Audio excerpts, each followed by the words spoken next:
La solidarietà ovviamente quando capitano questi casi. A me stupisce le dichiarazioni dell'ex sindaco.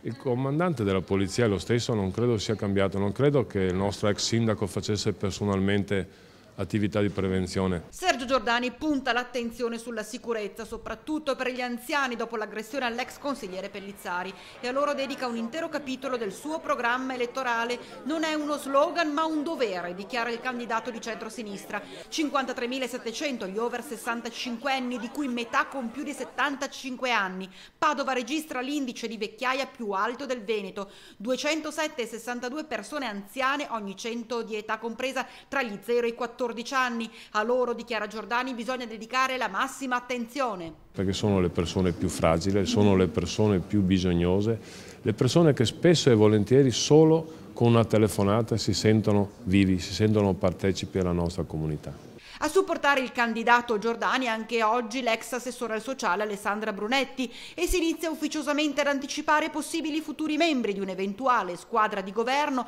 rivolta ad agevolare le fasce più deboli. Chiama il dottor Anthony Civolani, che farà parte della mia lista civica. È un ragazzo affascinante per l'impegno che ha. Lui ha avuto da giovane un incidente in moto e ha fatto un suo principio di vita la battaglia contro le barriere architettoniche che in ogni città ci sono.